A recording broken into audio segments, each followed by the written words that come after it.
Welcome back, dear students. So we are going to discuss with another topic called as optical fibers in module 3.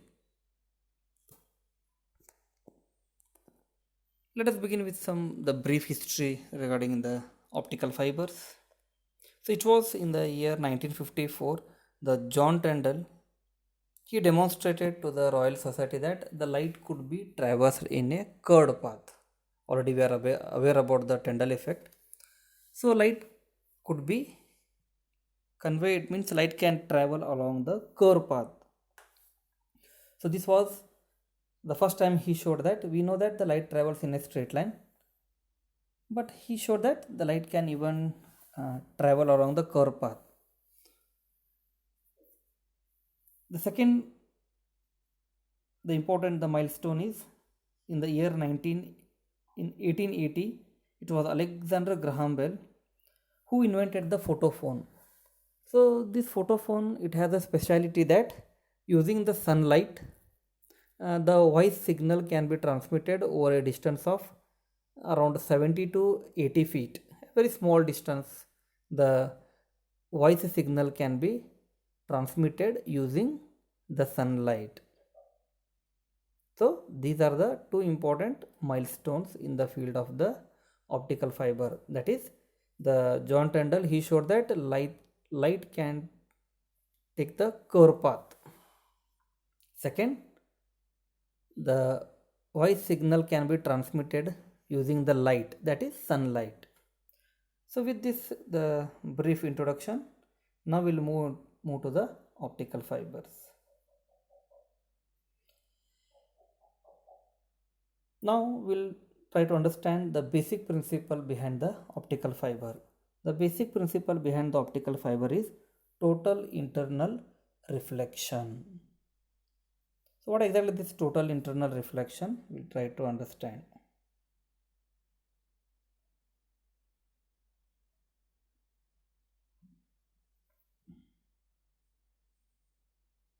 When a ray of light it moves from denser media to rarer media, let n1 and n2 be their refractive indices. This is mn is the normal drawn. Now a ray of light, that is AO, it is incident from denser to rarer media, then the refraction takes place and it moves along OF. This is the angle which it is going to make, and that angle we call it as theta I. Later, as the angle of the incidence we increase, let BO be the angle of incidence. At that time the angle of refraction is going to be 90 degree. At that time the ray it moves along OD, which just grazes the boundary between the two media. The angle, the corresponding angle is known as theta C. So this angle theta C is known to be the critical angle. So critical angle, it is the angle when a ray of light is incident from denser to rarer media and the angle of the refraction is 90 degree and the ray it just grazes the boundary. So this is the critical angle.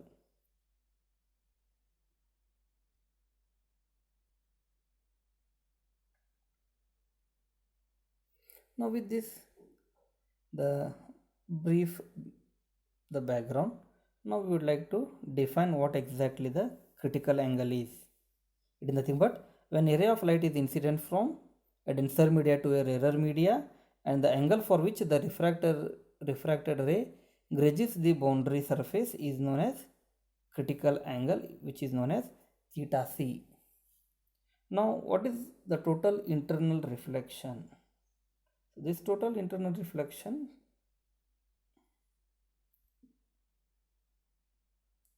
Okay, when the angle of incidence is greater than theta c, for example in this case when a ray CO, which is greater than the theta c, is incidence, then what happens? The ray of light, it get reflected into the same media and it moves along OE. It bounces back into the same media. So this phenomenon is known as total internal reflection, TIR. It means the ray of light, it just bounces back into the same media, that is total internal reflection. So the condition for the TIR is that the angle of incidence should be greater than the critical angle.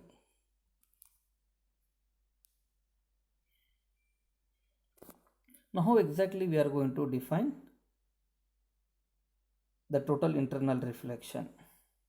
That is, when area of light is incident from denser media to rarer media and angle of incidence is greater than critical angle, the ray will reflect back into the same media. This phenomenon is known as total internal reflection.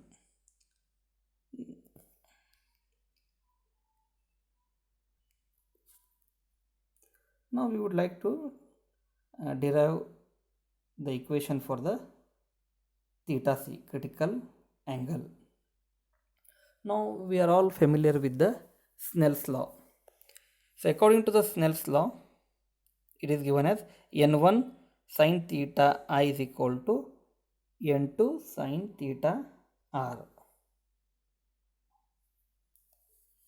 Next, n1 sin theta c, that theta I is replaced, the angle of incidence theta I is replaced by theta c. So is equal to n2 sin 90, because the angle of refraction is going to be 90 degree. It is sin 90 and we know that sin 90 is going to be 1. Therefore, rearranging the above equation, we get sin theta c is equal to n2 by n1, or theta c is equal to sin inverse of n2 by n1. So this is the fundamental equation for the critical angle.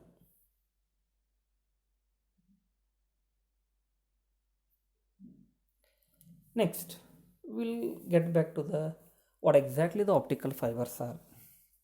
So coming to the basic structure. So optical fiber is made up of mainly 3 layers. The first, the internal layer, it is known as the core, and the core is surrounded by cladding, and over the cladding there is a protective layer called as the buffer or the coating.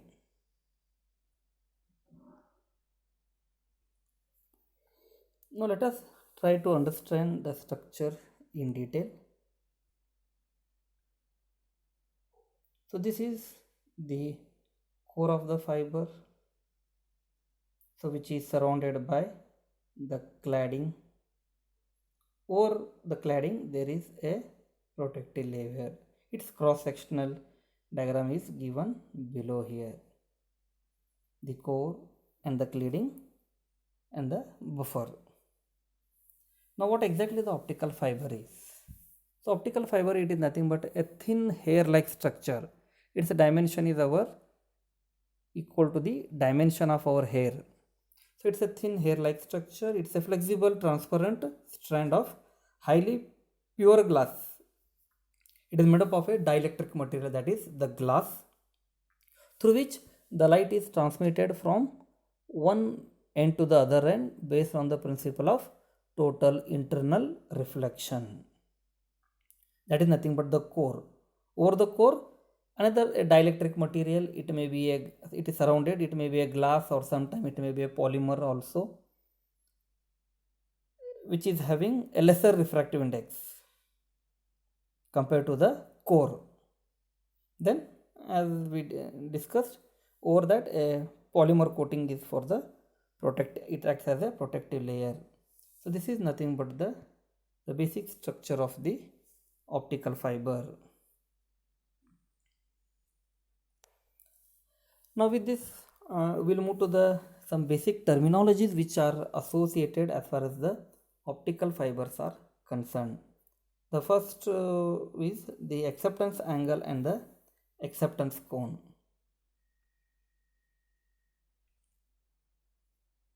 Now we'll try to discuss this acceptance angle and acceptance cone.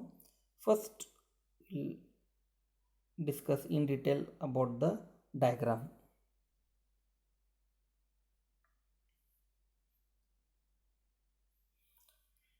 Here the center, this region is nothing but the core of the optical fiber. Over that there is the cladding region on either side. Then this is the fiber axis. The core refractive index is N1. The cladding refractive index is of N2. And a ray of light is incident from the surrounding media whose refractive index is N0.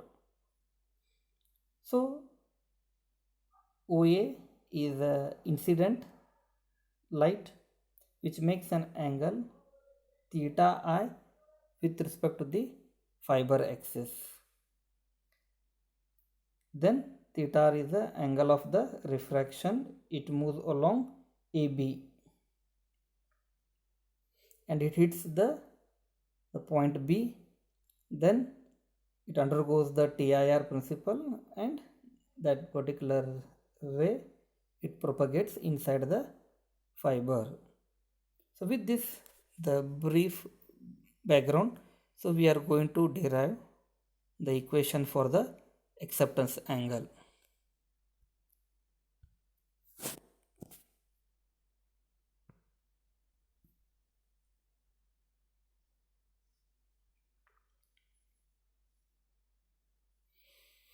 So using this Snell's law, it is nothing but N1 sin theta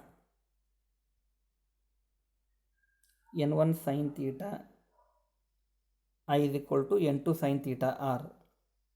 Now here the N1 is nothing but the N0, the surrounding region. So N1 is replaced by N0, that is N0 sin theta I is equal to N1 sin theta R. Call this as equation number 1. Now from the diagram, that is from the triangle ABC,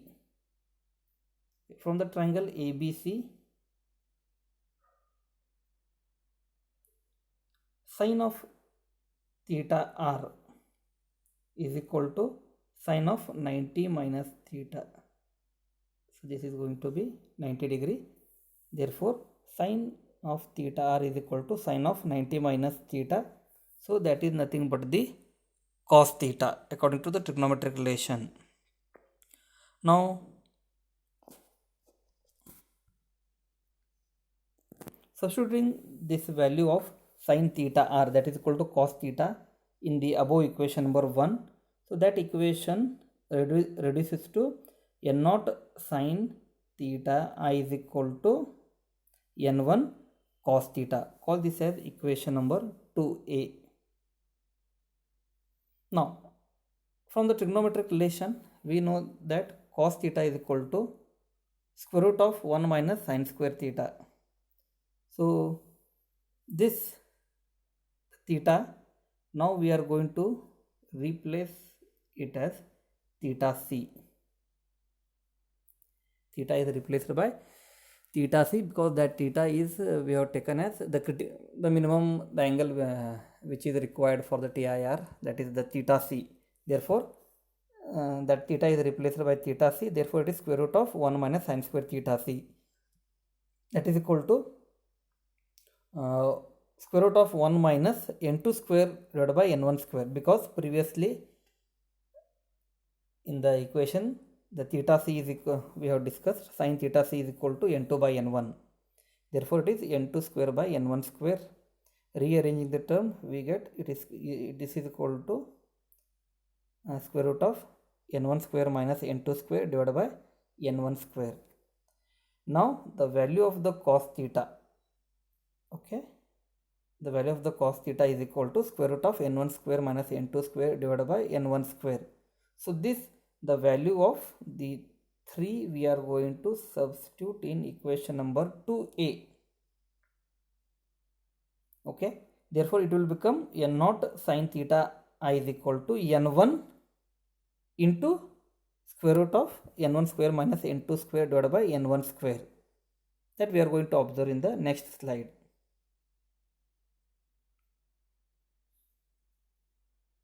So substituting, as we discussed the previous equation 3 into a, we get equation number 4.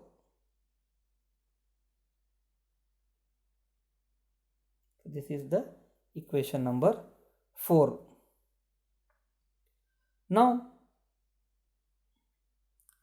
let this theta I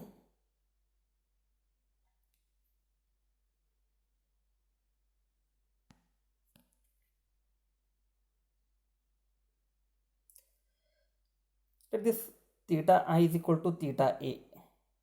The angle of incidence theta I is now replaced by theta A. That theta A, what is that theta A?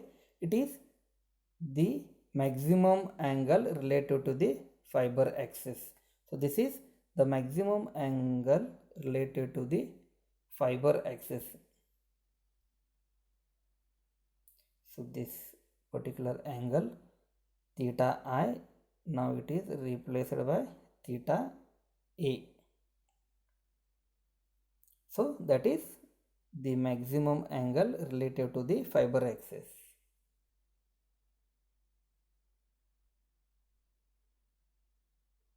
Therefore, in the above equation 4, just theta I is replaced by theta A. Therefore, it reduces to n0 sin theta A is equal to n1 into square root of n1 square minus n2 square by n1 square. Now this square root of n1 square and this n1, they get cancelled, and rearranging the terms and taking this n0 in the denominator, so we get equation sin theta A is equal to square root of n1 square minus n2 square divided by n0.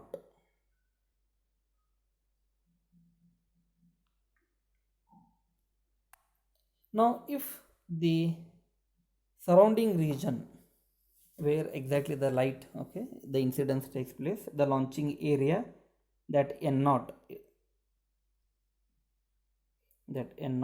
if this n0 is air, the surrounding media is air, its value is 1 because the refractive index of the air is 1.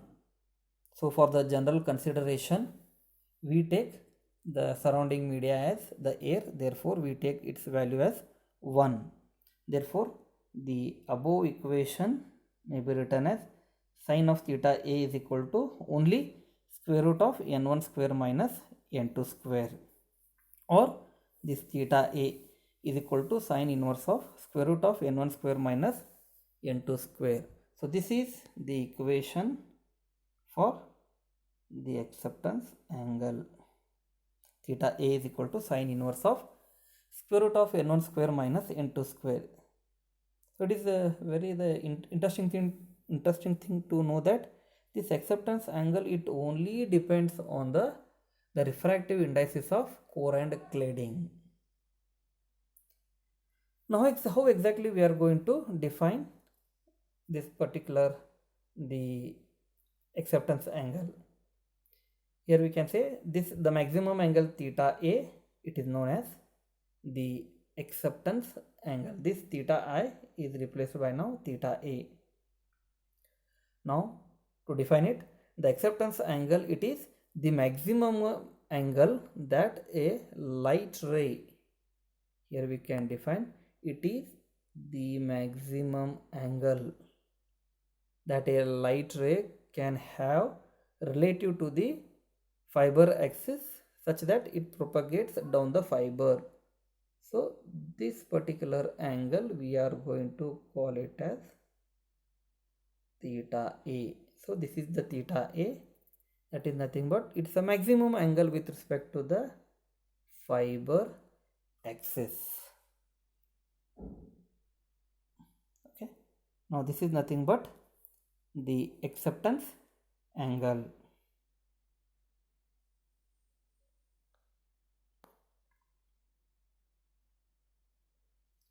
The second part was the acceptance cone.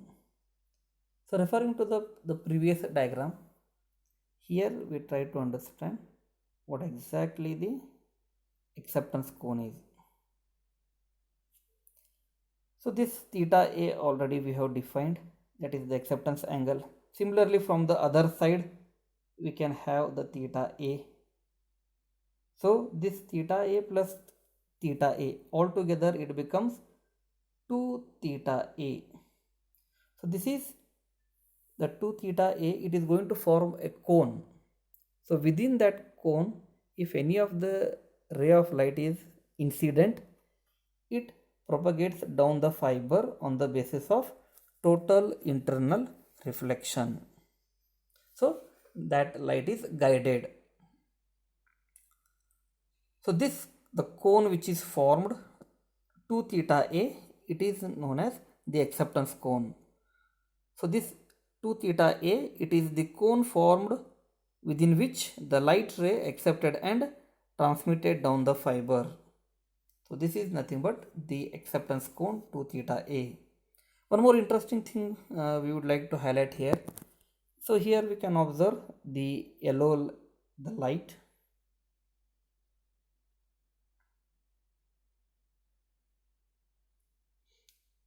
So here along this particular path, a yellow line is shown.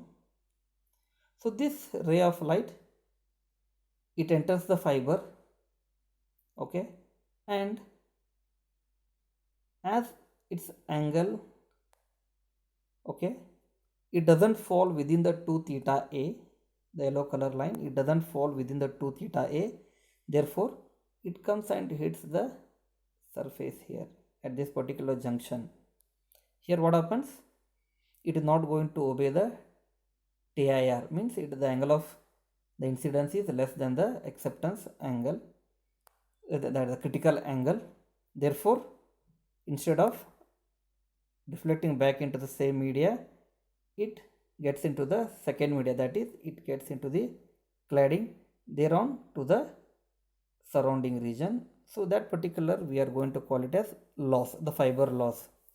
So here we can try to understand that if any of a ray of light is within the cone 2 theta A, only that ray of light is accepted and transmitted through the fiber on the basis of total internal reflection. Beyond that, the cone, that example the yellow line, it just gets into the fiber core and it is not going to obey the TIR principle, and the light eventually lost to the surrounding.